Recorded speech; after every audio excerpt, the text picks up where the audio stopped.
I've spoken a lot about second order linear homogeneous differential equations in abstract terms, and how if G is a solution, then some constant times G is also a solution, or if G and H are solutions, then G plus H is also a solution. Let's actually do problems, because I think that will actually help you learn as opposed to help you get confused.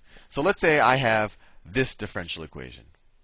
Y, the second derivative of y with respect to x, plus 5 times the first derivative of y with respect to x, plus 6 times y is equal to 0.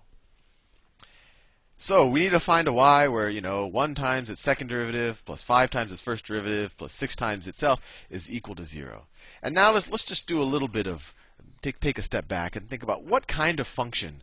Most functions, if I have the function and I take its derivative and then I take its second derivative, most times I get something completely different, right? Like if y was, I don't know, if y was, I'm just trying to think of, if y was x squared, then y prime would be 2x, then y prime prime would be 2, and then to add them together, you'd say, well, how would my x terms cancel out? I don't, so that you get 0 in the end. So, draw back into your brain and think, is there some function that, when I take its first and second derivatives and third and fourth derivatives, it essentially becomes the same function. Maybe the multiple time is the constant in front of the function changes as I take the derivative.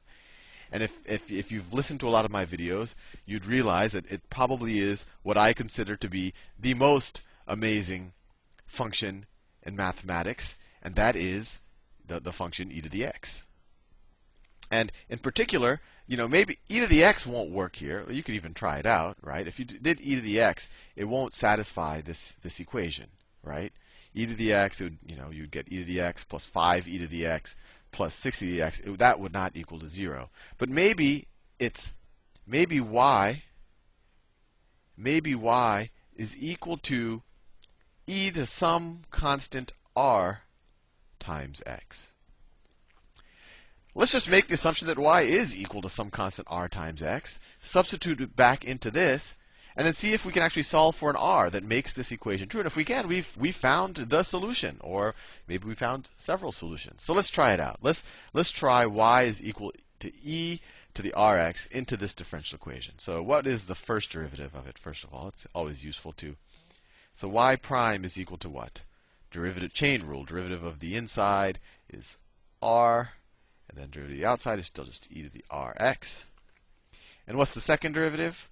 Y prime prime is equal to derivative. R is just a constant, so derivative of the inside is r times r on the outside. That's r squared times e to the rx. And now we're ready to substitute back in. And I will switch colors. So y, the second derivative, that's r squared times e to the rx plus 5 times the first derivative, so that's 5r e to the rx plus 6 times our function, 6 times e to the rx is equal to 0. And something might already be surfacing to you as something we can do to this equation to solve for r. All of these terms on the left all have an e to the rx. So let's factor that out. So this is equal to e to the rx times r squared plus, 5r plus 6 is equal to 0. And our goal, remember, was to solve for the r or the r's that will make this true. And in order for this side of the equation to be 0, what do we know? Can e to the rx ever equal 0? Can you ever get something to some exponent and get 0? Well, no. So this cannot equal 0. So in order for this left-hand side of the equation to be 0, this term, this expression right here has to be 0. And I'll do that in a different color. So we know if we want to solve for r, that this, r squared plus 5r plus 6, that has to be 0. And this is called the characteristic equation. The r squared plus 5r plus 6 is called the characteristic equation. And it should be obvious to you that now this is no longer calculus. This is this is just factoring a quadratic. And this one actually is fairly straightforward to factor. So what is this? This is r plus 2 times r plus 3 is equal to 0.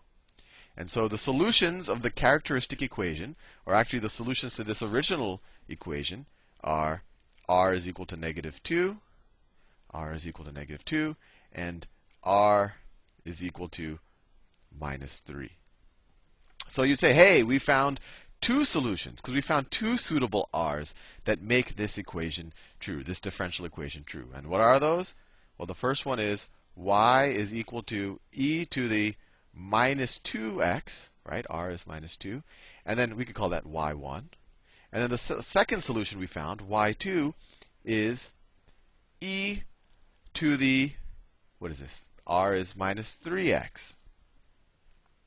Now my question to you is, is this the most general solution? Well, in the last video, in kind of our introductory video, we learned that a constant times a solution is still a solution. So if y1 is a solution, we also know that we can multiply y1 times any constant. So let's do that. Let's multiply it by c1. That's a c1 there. This is also going to be a solution. Now it's a little bit more general, right? It's a whole class of functions. The c doesn't have to just be a 1. It can be any constant. And then when you use your initial values, you actually can figure out what that constant is. And same for y2. y2, it doesn't have to be 1 times e to the -3x. It has to be any constant. And we learned that in the last video, that if something's a solution, some constant times that is also a solution.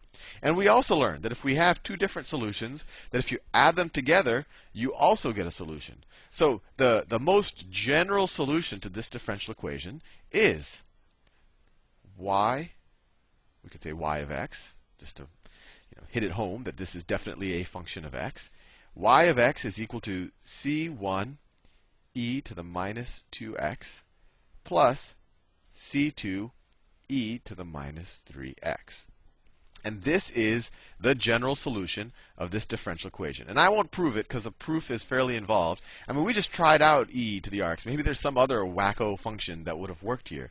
But I'll tell you now, and you kind of have to take it as a leap of faith, that this is the only general solution. There isn't some crazy outside function there that would have also worked. And so the other question that might be popping in your brain is, Sal, when we did first order differential equations, we only had one constant, and that was okay, because we had one set of initial conditions and we solved for our constants.